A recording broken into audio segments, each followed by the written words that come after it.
એક ટીચરે એમના છોકરા સ્ટુડન્ટને પ્રશ્ન પૂછ્યો, એમના વિદ્યાર્થીને, કે બેટા બોલ કે પ્રેમનો આવિષ્કાર કયા દેશમાં થયો હતો?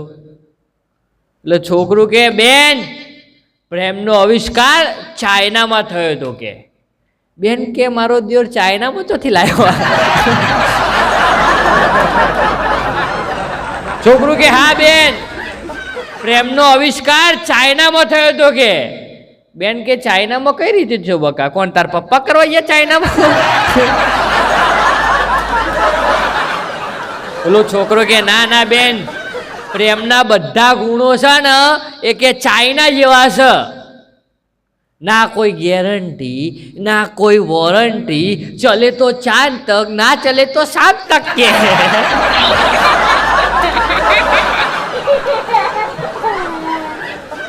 હા, એટલા કહું છું બેન કે પ્રેમનો આવિષ્કાર ચાઇનામાં થયો હતો. અને તમને બધાને પણ કહી દઉં કે પ્રેમ સારો થયો તો ઠીક છે, બાકી જો ચોક અવળા શેડા અડી ગયા તો ભડાકા ભડાકા છે. ભડાકાત થાય યાર, ભડાકાત થઈ રાખે. તમે પ્રેમ કરો વાંધો નથી, કરો, મારે તમને ના પડાય, હું કોઈની ના પાડતો નથી. કારણ કે મારે શું કામ કરવી પડે ભાઈ કોઈની પંચાયત? મારે શું કામ તમને બધાને કહેવું પડે ભાઈ તમે પ્રેમ ના કરો, ઓમ ના કરો? કરો, તમ તમાર જલસા કરો, મેરે કો કા. પણ મેં તમને કહ્યું એમ, પ્રેમ કરો, ગમે તે કરો, જીવનમાં કોઈ પણ ધંધો કરો, બરાબર? ધંધાને હાલ સાઈડમાં મૂકીએ આપણે, હું મારા ધંધા ઉપર ફોકસ રાખું.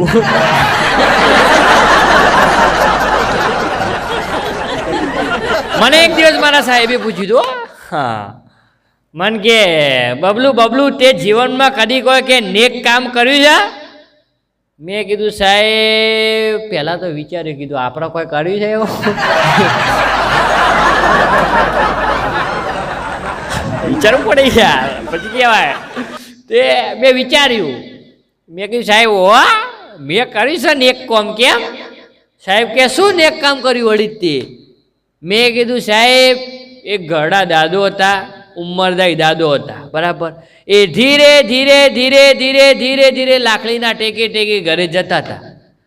મને એમ થયું કે આ દાદો ધીરે લાકડીના ટેકે ક્યારે ઘરે પહોંચી રહેશે.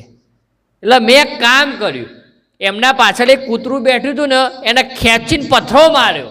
તે કૂતરું તમે જો તો દાદીના હોય થયું, તે દાદો દોડ્યા, તે દાદો ગપ કરતા ઘેર પહોંચી ગયા.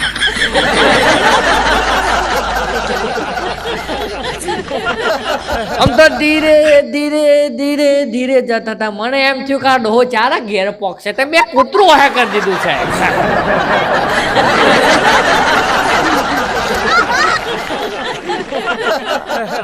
સાહેબે પછી મને સર્વિસ કરી, એ મારે તમને નહીં કહેવી, એવું જોક્સમાં ના કહેવાય.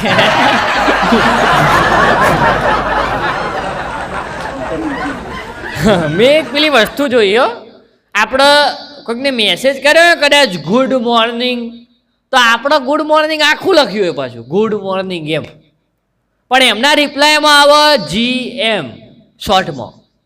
પછી આપણે કોઈકને લખ્યું ને ઓકે, તો એમના રિપ્લાયમાં આવે ખાલી કે. હવે મને એમ પ્રશ્ન થાય છે કે સાહેબ આયરા ગુડ મોર્નિંગનું GM કરીને, ઓકેનું કે કરીને 5 સેકન્ડ બનાવીને હું ધાર મારલી છે એમની જિંદગીમાં.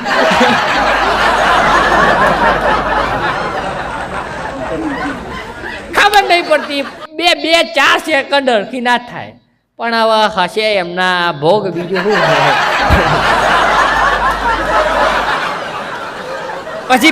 પછી આપણે કોઈને મેસેજ કરશું ને કે આમ હતું, તેમ હતું, ફલાણું હતું, ઢીકણું હતું, તો આપણે આવડો મોટો મેસેજ કર્યો છે ને, તો નેચર લખી દેશે એટલે આ ભેસ ના બોલાય કોઈ રિપ્લાય.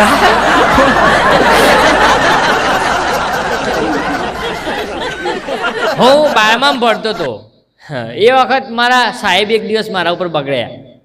મને કે નાલાયક, ઘેર જઈને ચોપડી બોપડી પકડે છે, બુક વાંચે છે કે નથી વાંચતો, કે માર્ક્સ જ આવતા નથી. આપણે કદી માર્ક્સ નહીં આવ્યા મારા. મને કે ઘેર જઈને બુક ખોલે છે.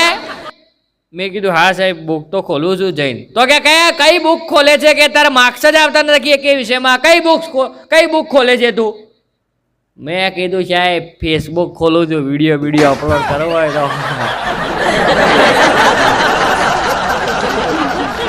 મને કે ટોપા જેવા ચોપડીની વાત કરું છું, કઈ ચોપડી ખોલે છે? મેં કીધું સાહેબ વિડીયો અપલોડ કરીને પાછું જે ગુજરાતી વાંચ્યું હોય વાંચ.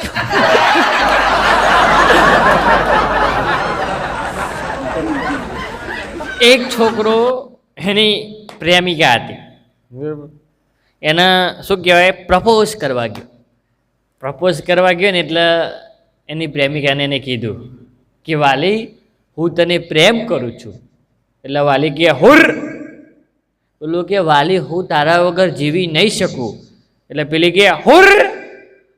અરે કે હું તારો જન્મ સાથ નિભાઈશ. એટલે પેલી કે હુર. અરે તારા દુઃખ સુખ બધામાં સાથ આપીશ. પેલી કે હુર. પછી પેલા છેલ્લે એમ કીધું હું તારા માટે ગિફ્ટ લાવ્યો છું. પેલી કે ઓહો શું લાવ્યો છે મારા માટે? પેલો કે હુર.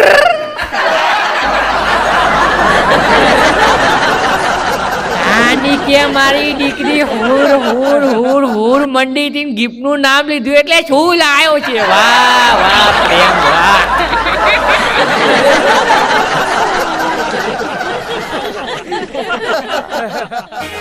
બરોબર છે.